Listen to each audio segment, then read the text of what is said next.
Hi, this is Ellie with Full Moonlight Tarot 20. And because both the tarot reading and the oracle reading today were very much focused on love, I wanted to do something different for those of us or those of you who are not really focused on love right now. Now, we've got here, plant silver columns of light around everyone who is negative. You will see the world get brighter. And you can only honor your mother and father or anyone else if these people are honorable. And I feel like that talks to that, isn't that one of the 10 commandments in the Bible, to honor thy mother and father? And I feel like these cards work together well because sometimes we as souls, we have soul contracts with everyone in this incarnation, right? You have soul contracts with every single person you interact with, but especially with your family, right? Family and friends, people who really have you have close ties with, people who you were dependent on when you were little.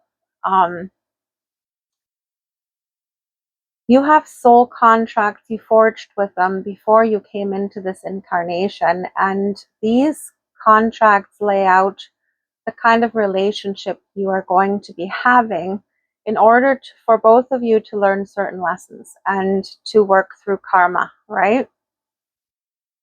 So oftentimes, if you have you've set a huge agenda for yourself before incarnating, a lot of things that you wanted to accomplish, a lot of things you wanted to learn in this lifetime.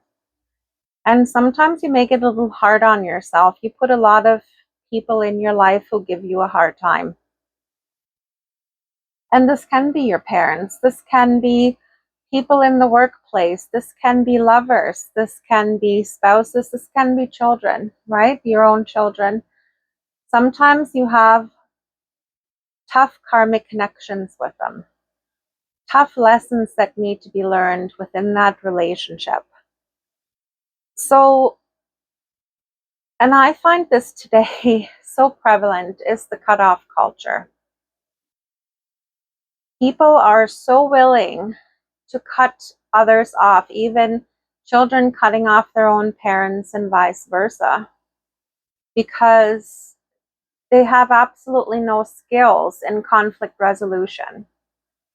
They don't even want to resolve conflict. They're like, well, you did this to hurt me, so now I'm never talking to you again. It's so childish. And I've been a victim of that. So,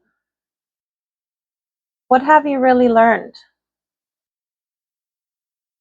And I'm not talking about abusive relationships. There is a huge difference between having an abusive person in your life, someone who hurts you physically, emotionally, mentally, someone who knows they are hurting you and continues to do so and has little to no remorse, or they use apologies as manipulation. That is toxicity. And you have every right to walk away from that. And I would encourage you to walk away from that, because sometimes, especially when a person is narcissistic, they don't see anything wrong with their actions. They don't see that they're doing you harm. They only see their side of things. And they are very skilled at twisting things around in their own mind to make them the not guilty party, to make them the victim, right? So there's people where conflict resolution is just not possible, right? You need to be discerning.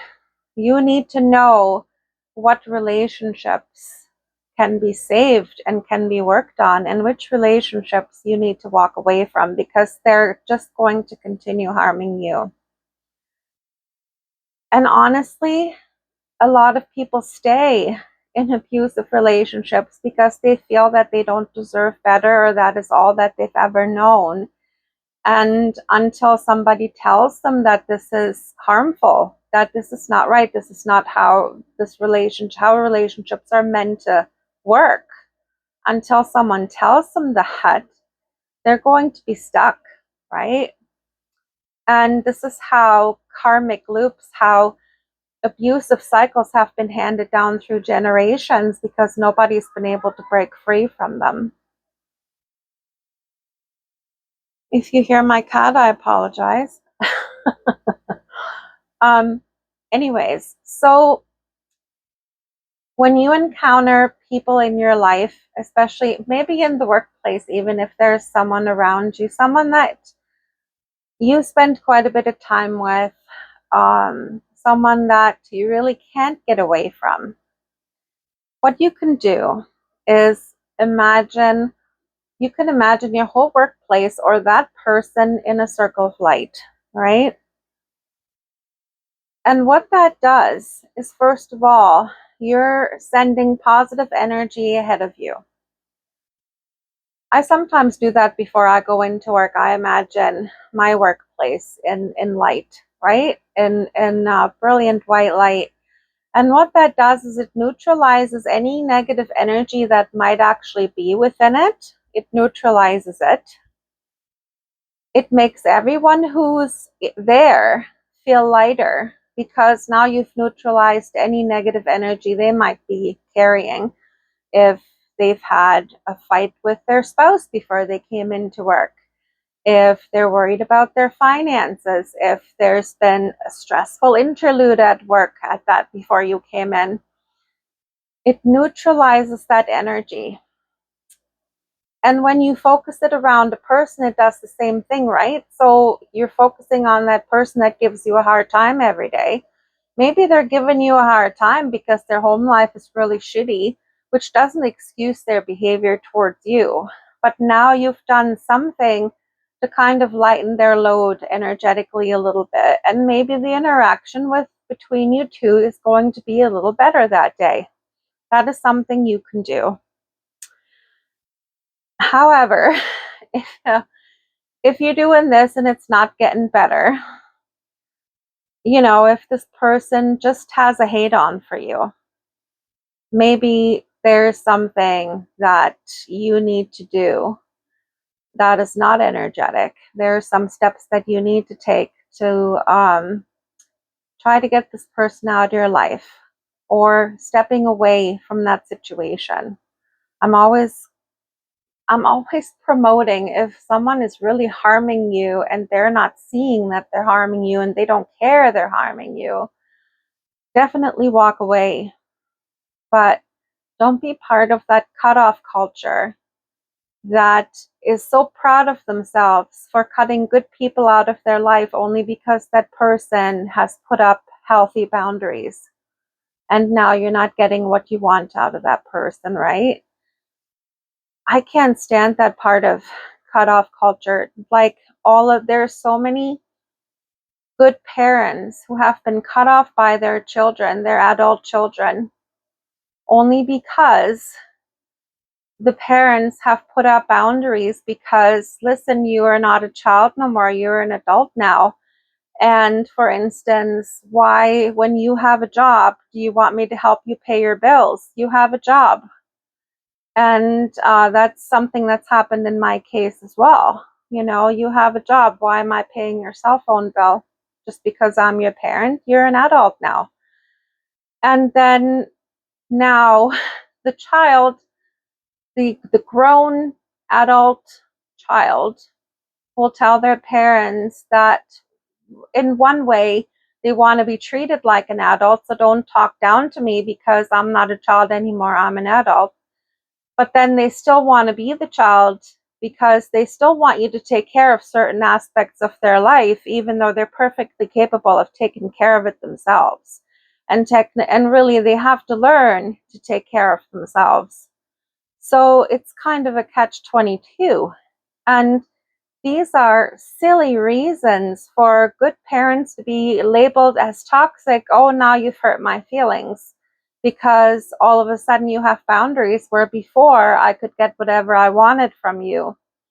And now, now all of a sudden I can't. So, and I'm sure that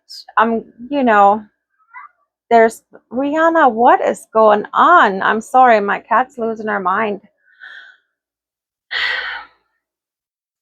As I said, there's a huge difference between toxic parents or toxic children or an abusive environment. If you've lived in a household where you were loved and cherished and nurtured, and your parents came to every event and were proud of you, and even if they didn't have a lot of money, made sure you had everything you needed, and were always there for you and nursed you when you were sick and treated you like gold, you were the apple of their eye. And then you're an adult and they're saying, no, I refuse to pay this bill for you because you have a job and you can do it yourself. Then they get cut off by their child because now you're not doing what I want you to do, and now you have hurt my feelings. Then that is really poor conflict resolution. That is someone who is absolutely unwilling to fix that relationship, right? Someone who doesn't want to own up to their side of the story, who doesn't want to own up to their shortcomings and projecting their shortcomings onto the other person.